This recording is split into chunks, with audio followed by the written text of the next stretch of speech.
2022 수능 특강 독서 주제통합 12번 시작합니다. 일단 우리 책에는 주제통합이라는 이름으로 나와 있지만 실전처럼 가보자고. 실전에는 주제통합인지 아닌지 내가 어떻게 알아? 맞잖아요. 그러니까 일단 보면 가나 이렇게 나눠지는 거는 당연히 주제통합이겠지? 그러면 어떤 걸 마음의 준비를 해야 될까? 그러니까 두 가지 이야기가 나왔다는 얘기는 관련성이 있다는 얘기니까 당연히 어떤 뭐 주제, 이른바 뭐 화제에서 주제 어떤 뭐 동일함 그런 게 있겠죠. 그 다음에 뭐 관점, 그 다음에 관점이니까 어떤 견해 주장의 차이점과 뭐 어떤 뭐 공통점 그 정도가 있지 않을까? 그 다음에 뭐겠어? 이제 어떤 뭐 내용 전개 방식, 그 다음에 요즘은 이제 과학과 뭐 기술 이런 식으로 다시 뭐 짬뽕 융합 지문이 나오다 보니까 이런 것들에서는 어떤 원리 방법.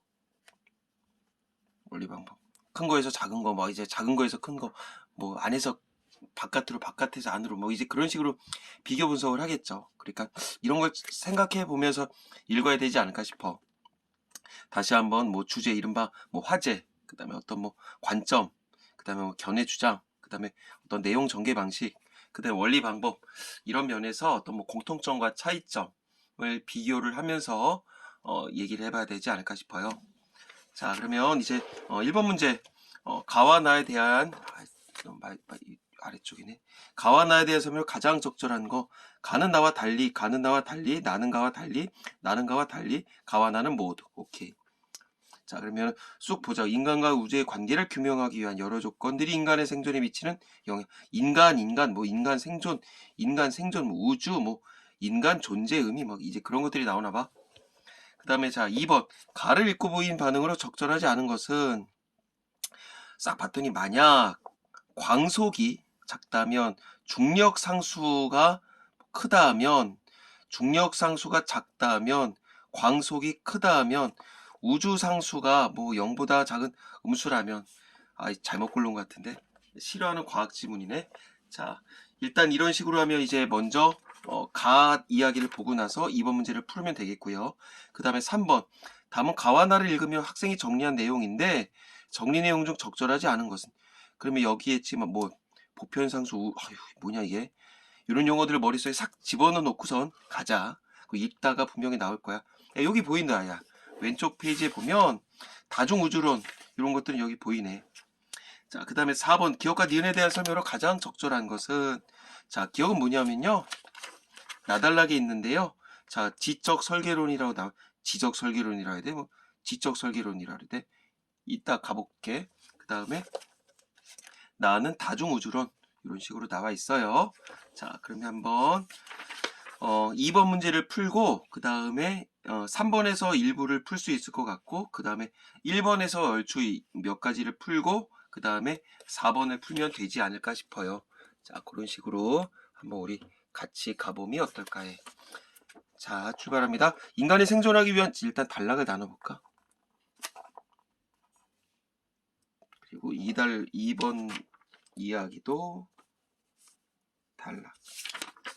자, 인간이 생존하기 위한 조건에는 어떤 것들이 있을까? 흔히 사람들은 산소, 물, 영양분 등만 있으면 인간이 생존할 수 있을 것이라고 생각한다. 통념이겠지? 근데 이러한 조건 외에도 인간이 생존하기 위해 충족돼야 하는 조건들이 있다.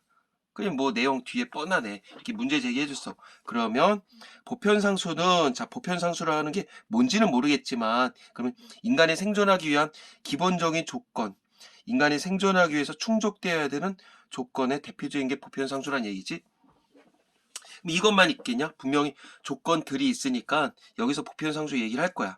뭐 중간에 다른 얘기를 할지 모르겠지만 다음 단락 슬쩍 봤더니 한편 빛의 속도, 즉 광속의 경우에도 이것도 인간이 생존하기 위한 어떤 필요 조건이란 얘기겠죠. 그럼 또 있을까?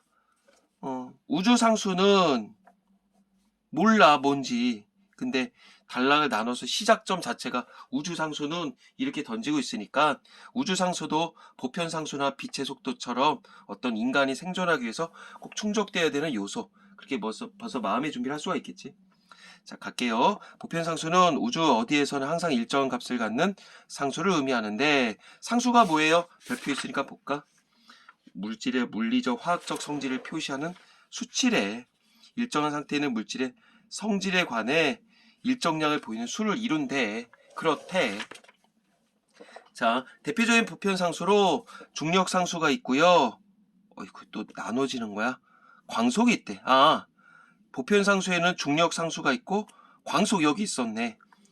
보편상수의 값이 현재값과 다르다 하면 어떤 현상이 발생할까? 이 값이라고 하는 게 아까 뭐 오른다 자신다고 이번 문제 아까 슬쩍 보였었지?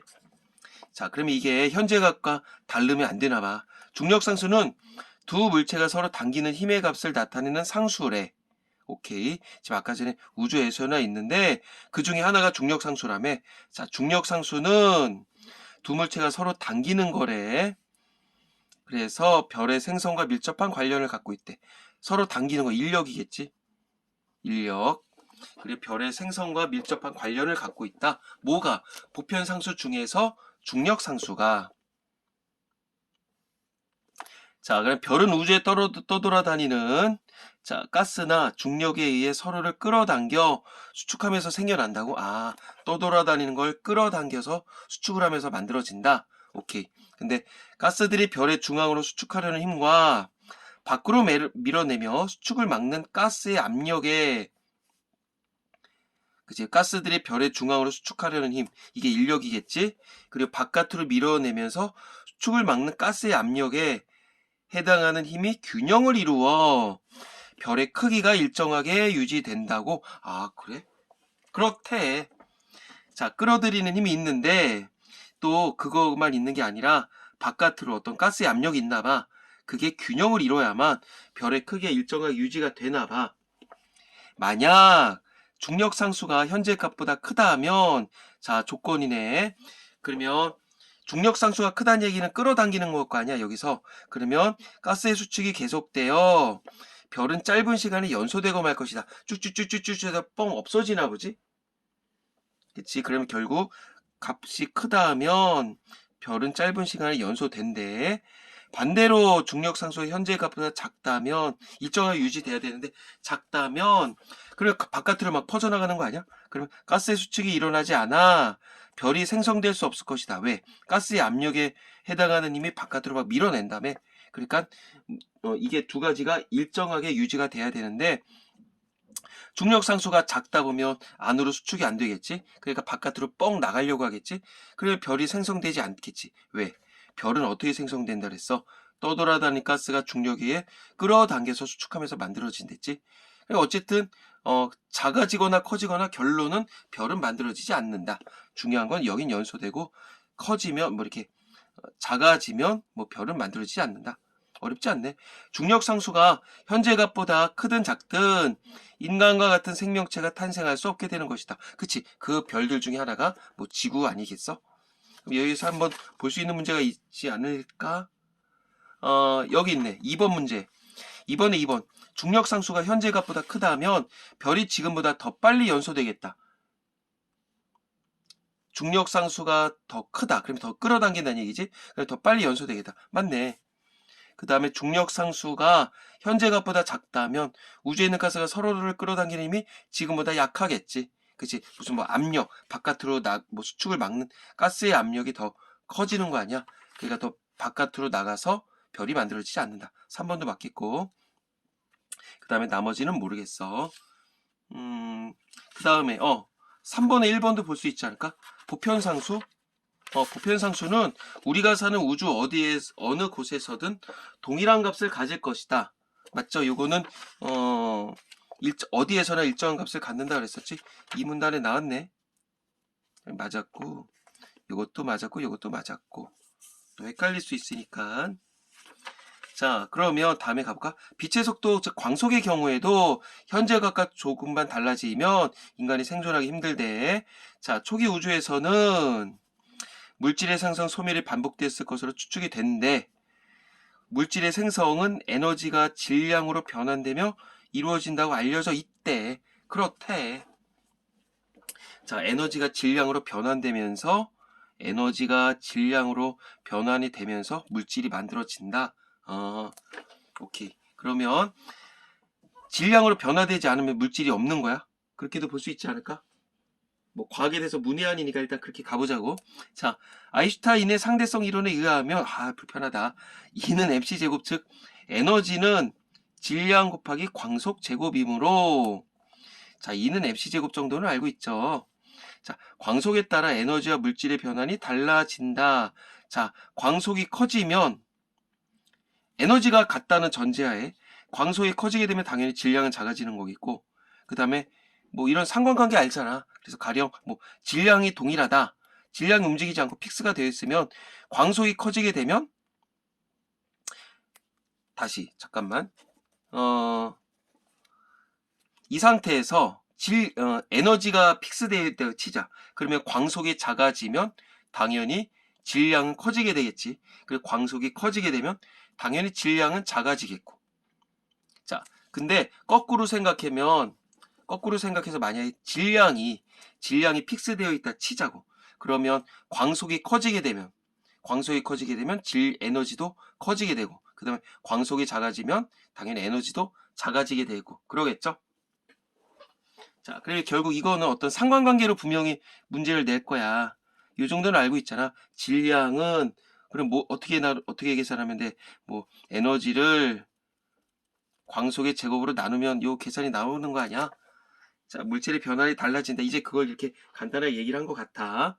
자, 동일한 질량을 만든다 해도, 자, 동일한 질량이래. 광속이 작을 때보다 동일한 질량, 이걸로 써먹는 거겠지?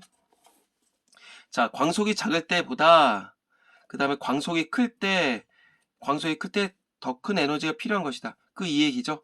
따라서 광속이 현재각과 다르다면 지금 우주의 모습은 많이 달라졌을 것이며 인간이 생존하지 못했을 가능성도 있대.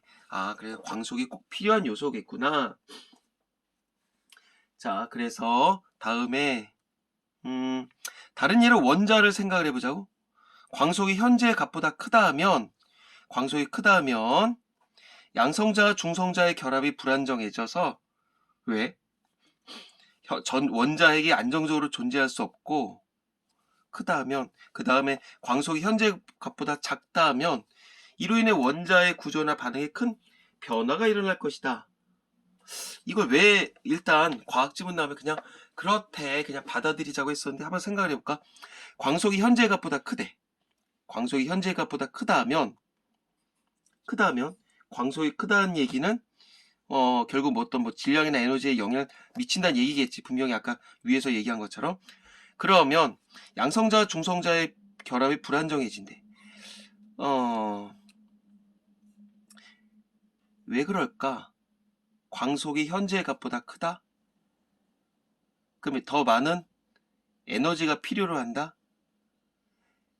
그럼 에너지가 같다는 전제에 보면, 이걸로 가볼게. 이걸로 가보면 광속이 커지면 질량은 작아지는 거겠지. 그치? 광속이 커지면 동일한 에너지라는 전제하에, 자, 광속이 커진다면, 요 말대로 광속이 커진다면 질량은 작아지는 논리가 되는 거 아니야? 질량이 작아진다는 얘기는 둘 사이에 들러붙은 힘이 작아지겠지. 그래서 양성자와 중성자의 결합이 불안정해진다. 그런 식으로 얘기를 할 수 있을 것 같은데. 자, 다시 광속이 현재의 값보다 크다. 그러면 지금 요 논리로 써먹는 거야. 에너지가 같다는 전제하에, 자, 광속이 현재의 값보다 크다 하면 즉 질량은 작아지는 것이겠고, 질량이 작아진다는 얘기는 그 말 그대로 어떤 원자의 질량이 작아진다는 얘기는 그 것들끼리 어떤 들러붙는 힘, 뭐라 그래야 되나? 어떤 결합력이 낮아진다. 이렇게 볼 수가 있겠지. 그러니까 결합이 불안정해져서 이런 식으로 얘기를 한 것 같아. 그 다음에 광속이 현재 값보다 작다면 거꾸로, 그러면 질량은 커지겠지.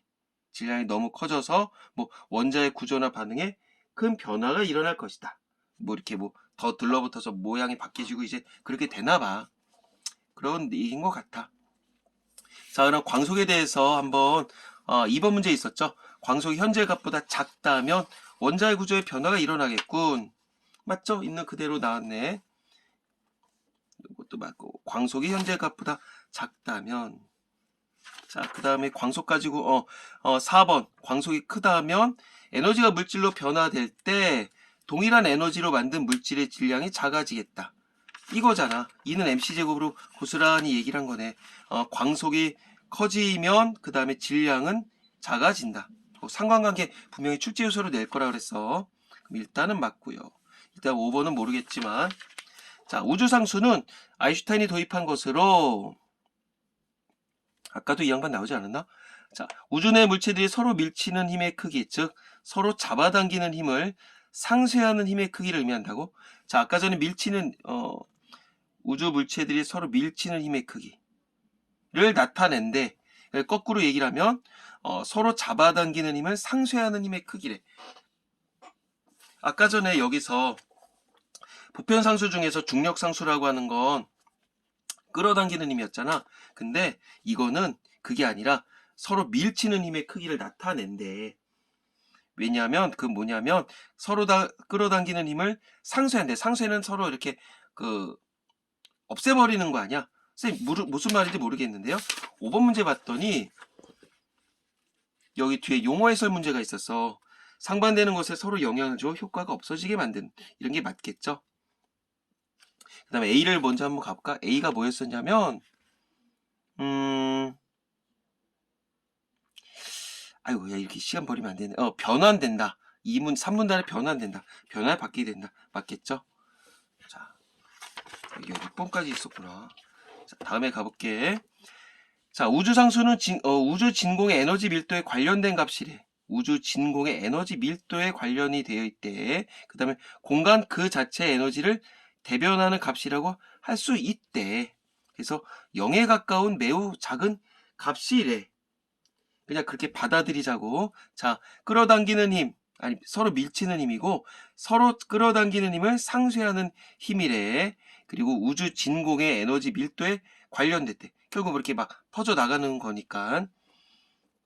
그 다음에 3번 적었고, 그 다음에 공간 그 자체의 에너지를 대변하는 값이라고 할 수 있대. 왜 이게 뭐 퍼지게 되면 결국 그 에너지랑 뭐 에너지가 달라질 거 아니야. 요만한 거랑 더 커진 거랑 에너지가 달라질 거 아니야. 그거를 이제 대신 얘기를 할 수 있는 뭐 힘인가 봐. 그래서 0에 가까운 매우 작은 값이래. 이 말인 즉슨 이 얘기인 것 같아. 뭐냐면 상쇄를 하는 거니까 너무 끌어당겨도 안 되겠고 너무 커져도 안 되겠고, 그러니까 서로 이렇게 조정을 이뤄야 된다는 것 같지. 그러니까 이게 이 끌어당기는 힘이 열이면 밀치는 힘이 결국 이 우주상수일 거 아니야. 그것도 열이야. 그러니까 뭐 10.1 뭐 요 정도에서 거의 같겠지. 그러니까 움직이지 않게 고스란히 이렇게 고스란히 현재의 상태를 유지한다. 그런 얘기인 것 같아. 자, 이 값이 현재보다 컸다면, 즉 바깥으로 미는 거. 그 다음에 초기 우주에서 물질들이 응집을 하지 못해서 인간이 살 수 없는 별이 상성되지 못할 것이고, 왜? 서로 막 밀어난다며. 그리고 작은 0보다 작은 음수였다면 물질들이 서로 막 들러붙겠지. 이게 완전히 마이너스가 돼버리면 쭉쭉쭉쭉 쪼그라들어서 우주는 작게 쪼그라들고, 그치. 그리고 마찬가지로 별이 존재할 수 없었다. 어쨌든 우주상수도 0에 가까워야 된다. 그래 거의 이렇게 고스란히 움직여야 된다. 그 얘기인 것 같아.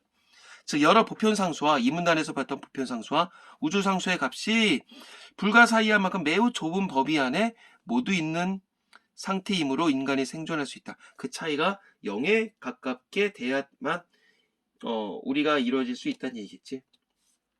자, 다시 초기 우주에서 물질들이 응집을 못한다. 왜? 우주상수는 서로 밀치는 힘이라고 했어. 그러니까 우주상수가 너무 커. 그러면 서로 막 밀어내려고 하겠지. 그러면 뭔가 우주라고 하는 게 만들어질 리가 없겠지. 그러니까 별이 만들어지지 않겠지. 근데 거꾸로 만약에 이게 0이 아니라 0보다 더 작은 음수였다면 말 그대로 끌어당기는, 아니 밀어내는 힘이 없는 거니까 쪼그라들기만 할 거야. 쪼그라들기만 해서 결국은 너무 쪼그라들다가 아무것도 만들어지지 않을 거야. 그게 여기서 얘기를 하는 거네. 자, 그러면 2번에 5번 가볼까? 만약 우주상수가 0보다 작은 음수라면 물질들이 서로 잡아당기는 힘이 지금보다 작기 때문에 별이 존재하지 않는다? 아니죠. 이게 아니라 잡아당기는 힘이 너무 더 커지기 때문에 별이 존재하지 않는다. 이번에 당연히 5번이겠지. 자, 우주상수. 자, 초기 우주. 3번, 2번. 물질의 생성과 소멸이 반복됐을 것이다. 물질의 생성과 소멸이 반복됐을 것을 추측한다고 3분단에 나왔죠. 그 다음에 우주상수. 우주 진공의 에너지 밀도에 관련된 값이다. 여기 나왔잖아. 뭐 우주상수가 무엇인지. 야, 이 집은 괜히 그런 것 같은데. 자, 이렇게 해서 가달락은 끝났고요. 그러면 5번은 나달락을 보면서 해야 되는 거니까. 그리고 용어 해설은 뭐 이따 보든가. 자, 그 다음 응집. 이렇게 몰랐었어. 그러면 한 군데 엉겨서 뭉치지 않는다. 뭐 맞네. 모르는 용어 나오면 이렇게 해서 툭 한번 바꿔치기 해서 말이 되면 되는 거야. 자, 그러면 이제 나달락 가볼까? 우리가 살아가는 우주는 인간이 생존을 위해 필요한 수많은 조건을 모두 충족하고 있대. 그리고 이 때문에 우리는 존재할 수 있대. 그 수많은 조건들이 뭐야? 그러면 결국 여기에서는 뭐 보편상수 중에 뭐 중력상수와 광속이 있었다며. 그래서 또 광속 얘기했었고, 그 다음에 우주상수에 대한 얘기를 했었잖아. 이런 것들이 꼭 있어야 된다고 얘기를 했어. 그리고 이러한 조건을 모두 충족한 우주가 존재하는 이유를 설명하기 위한 이론으로 전능한 설계자에 의해 우주가 설계됐다는 지적 설계론과 그 다음에 셀 수 없이 많은 우주가 존재한다는 다중우주론이 있대. 자, 거봐. 내가 처음에 얘기한 것처럼 가와 나가 있을 때는 무조건 어떤 상관관계가 있는 거야. 주제가 유사하다거나 관점이 유사하다거나 견해 주장이 유사하다거나 내용 전개 방식이 뭐 유사하다거나 물론 차이점이 있겠지. 그러니까 나달락을 볼 때는 앞에 이야기를 이건 이거고 이건 이거고 따로 보는 게 아니라 분명히 연결고리를 치면서 이야기를 만들어 가야 될 거야. 자, 지적 설계론이 뭐라 그랬다. 자, 이러한 조건을 모두 충족한 우주야. 우리가 살고 있는 우주겠지. 그럼 이게 왜 존재하냐? 설명을 하려면 어떤 전능한 설계자에 의해서 우주가 만들어졌다. 있던 지적 설계론이라고 한데, 그 다음에 아니야, 그게 아니라 셀 수 없이 많은 우주가 존재를 해. 다중우주론이 있대. 그럼 이 견해 차이에 대해서 분명히 출제를 하겠지. 자, 지적 설계론은 인간이 생존하기에 필요한 수많은 환경들이 동시에 충족되는 것은 거의 불가능하기 때문에 이러한 환경은 전능한 설계자에 의해 만들어진 것이라고 본대. 즉, 우리가 사는 우주가 인간이 생존할 수 있는 조건을 모두 충족하는 것은 자, 우연의 결과가 아니라 필연적이래. 그러니까 어떤 전지전능한 뭐 능력자가 어벤져스가 야, 이런 게 동시에 받는 게 아니야. 그러니까 그냥 내가 만들어줄게. 딱 그 얘기인가 봐. 지적 설계론을 주장하는 이들은 인간을 위해서 우주가 설계됐다는 주장을 강조하기 위해서 최선의 설명으로의 추론을 사용하기도 한데 이 추론은 선생님 최선의 설명으로의 추론이 뭐예요? 몰라. 이 추론은 주어진 증거를 가장 잘 설명하는 가설이 참이거나 참일 확률이 가장 높은 가설이라고 결론을 내리는 논증이래. 자, 어떤 최선의 설명으로의 추론에 대해서 설명을 해줬어. 이게 뭐라고? 주어진 증거를 가장 잘 설명하는 가설이 참이거나 참일 확률이 가장 높은 가설이다. 이렇게 결론을 내리는 거야. 가령 무슨 말이냐면 여기다 이 말이 어려우면 이렇게 해석을 해줄까? 설득력을 갖춰야 한다. 이렇게 해놓으면 될 것 같아. 이렇게 한번 최선의 설명으로의 추론을 정리를 하자면 이렇게 해봐. 최선의 설명이니까 결국 그 어떤 좋은 추론이 되는 거겠지. 좋은 추론이 미루어 짐작하는 거잖아. 그러니까 좋은 추론이라고 하는 건 어떤 그 가설의 어떤 증거가 결국 설득력을 갖춰야 된다. 설득력을 갖춰야 한다는 것. 이렇게 정리를 하면 좀 친구들이 쉽게 얘기를 할 수 있지 않을까? 다시 최선의 설명으로의 추론. 그러니까 좋은 추론은 가설 증거가 설득력을 갖춰야 된다. 선생님 이 말도 무슨 말인지 모르겠어요. 가령 이제 어떻게 해석을 해줄까? Y라고 하는 이론이 발견됐다 치자. 만약에 Y라는 이론이 발견이 됐다 치자고. 그러면 이거를 설명하기 위해서 X가 필요해. x가 필요해. 이걸 설명하기 위해서. 그러면 만약에 x가 있다면 y가 존재한다. 이런 답이 나오지. 그러니까 y가 존재를 하려면 뭐가 있어야 돼? x가 있어야 되는 거겠지. 이게 어떤 최선의 설명으로의 추론이란 얘기야. 그러니까 답을 만들기 위해서 내가 만들어 놓은 가설이 꼭 되는 거야. 그래서 증명을 하는 게 최선의 설명으로의 추론이라고 우리가 얘기를 해. 여기서 이렇게 설명한 것 같아. 확률이 희박한 일이 우연히 일어난다는 가설보다 우주의 설계자가 존재한다는 가설이, 이 가설, 아까 능력자가 만들었던 가설이 우주가 존재하는 일을 더 잘 설명해. 그러니까 이게 최선이란 얘기야. 쉽죠? 어쨌든 이거는 어벤져스에 의해서 필연적으로 만들어지는 것이다. 이렇게 보면 되겠고요. 자, 그럼 3번에 4번을 한번 해결할 수 있을 것 같은데, 우리가 살고 있는 우주를 만든 특정한 설계자가 존재한다고 봤네. 그대로 해결했고요. 다음에 미완. 이와 달리 다중우주로는 지구와 속한 우주 외에 수많은 다른 우주가 존재한다고 가정하는 이론이다. 다중우주론은 지적 설계론이 지나치게 인간 중심적인 이론이라 비판한대.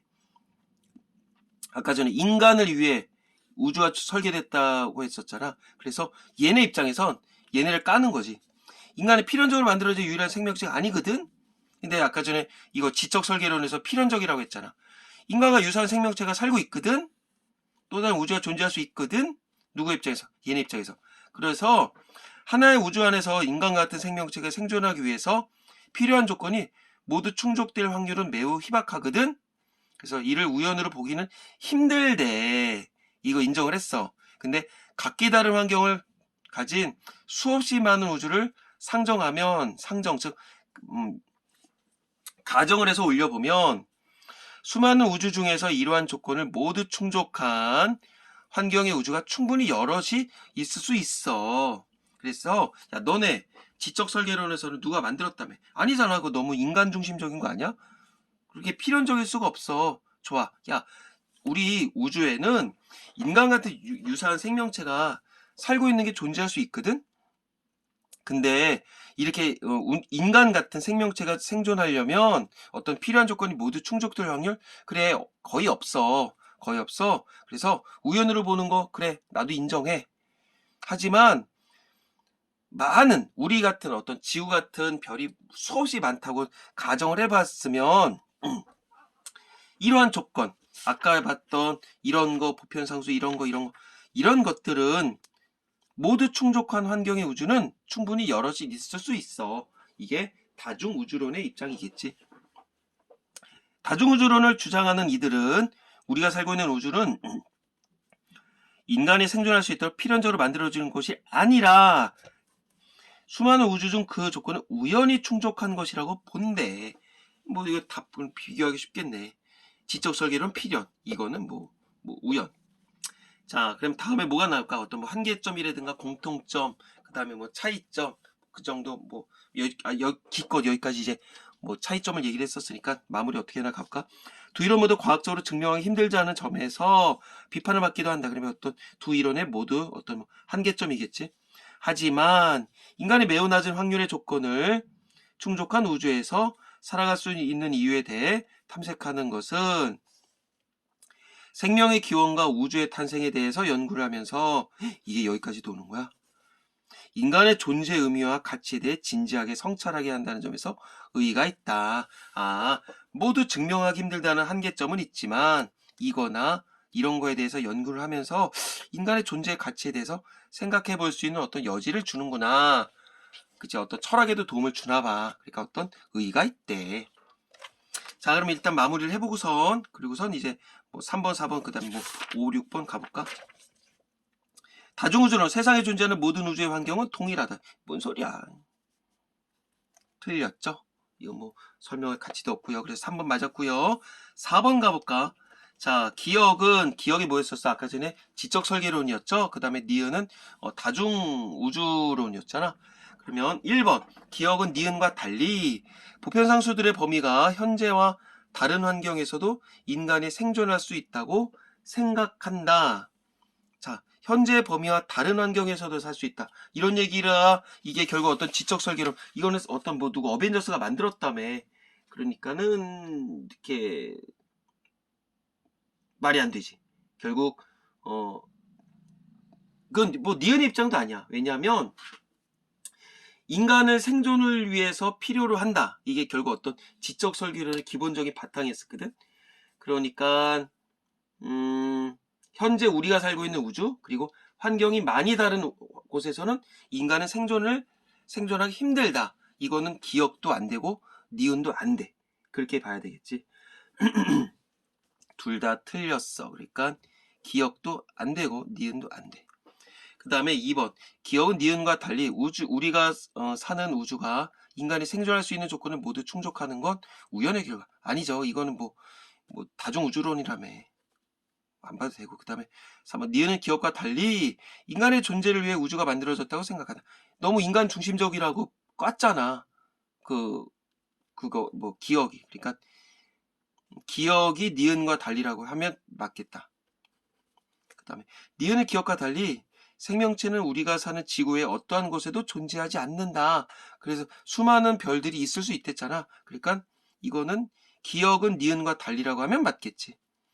기억과 니은 모두 하나의 우주 안에서 인간이 생존할 수 있는 조건이 모두 충족될 확률이 매우 희박하다고 생각을 했다. 그래서 이를 우연으로 볼 수는 없다. 이건 인정했다 그랬지. 5번이겠네. 그러면 무사히 해결했고요. 1번 문제 가볼까? 자, 가와 나에 대한 설명으로 가장 적절한 거. 가는 나와 달리 인간과 우주의 관계를 규명하기 위한 이론의 의의와 한계점. 뭔 소리야? 의의와 한계점은 뭐 두 가지 의의와 한계점 여기 있다 그랬었잖아. 그러니까 가가 나와 달리의 어떤 차이점이라고 볼 수는 없겠죠. 자, 그 다음에 가는 나와 달리 여러 조건들이 인간의 생존에 미치는 영향을 다양한 사례를 바탕으로 설명한다. 인간의 생존에 미치는 영향, 여러 조건들. 그게 뭐였었어? 아까 전에 무슨 보편상수, 그 다음에 우주상수, 이런 것들을 얘기를 하긴 했었는데, 그게 다양한 사례, 아니죠. 다양한 사례가 나온 건 없었지. 왜냐면 우주상수가 커지거나 작아졌을 때 그런 거겠지. 어떤 포이그젠플이 나온 건 없었어. 그 다음에 3번 나는 가와 달리 인간이 생존하기 필요한 여러 요소들을 병렬적으로 나열하고 있다. 아니죠. 병렬적으로 나열했었던 건 차라리 가겠지.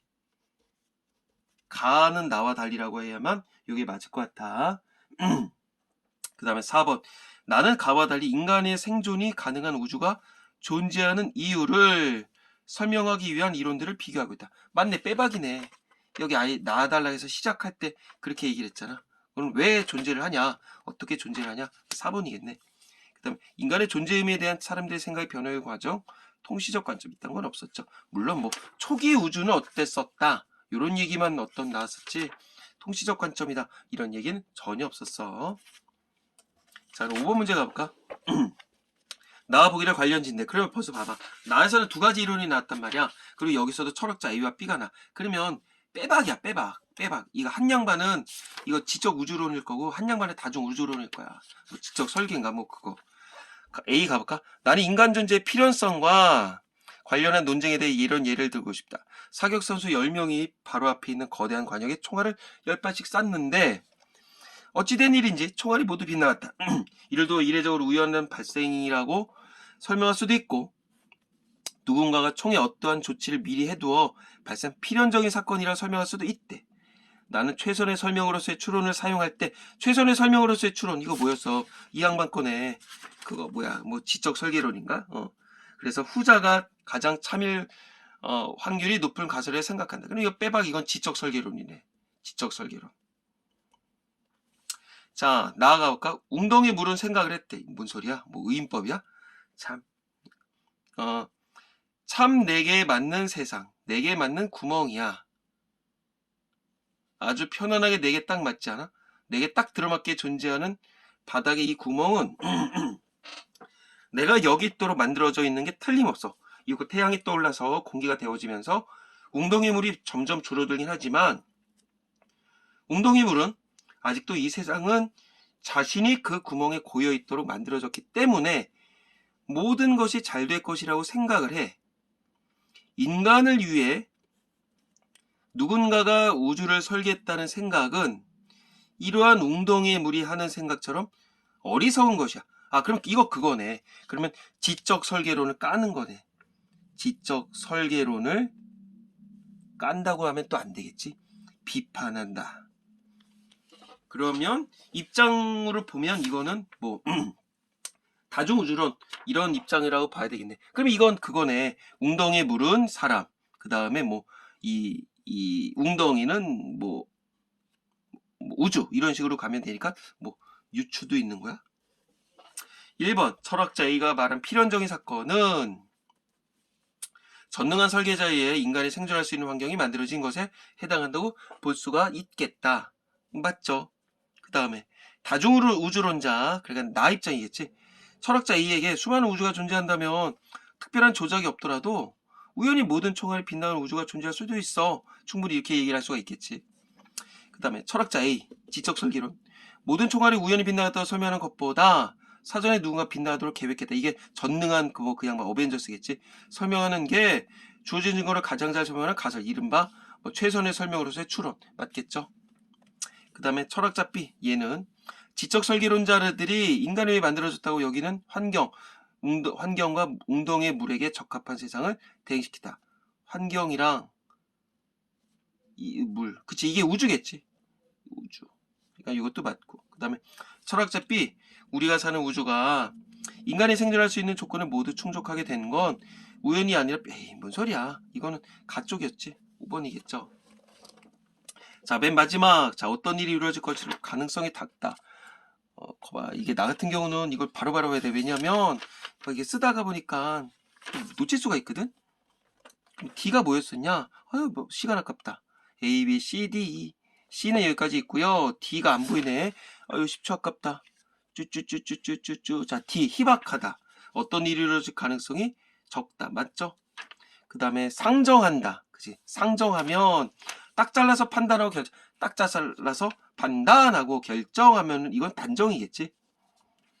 상정은 가정이란 용어랑 갖다 치면 될 거야. 그러니까 정답은 이거는 5번. 자, 여기까지 가볼게요. 항상 이런 식으로 같이 나오면 이런 마음의 준비를 하고 계시고선 이제 시작을 해야 된다. 그리고 우리 친구들의 용어를 다시 한번 해석을 해보기 바라겠습니다. 수고했어요.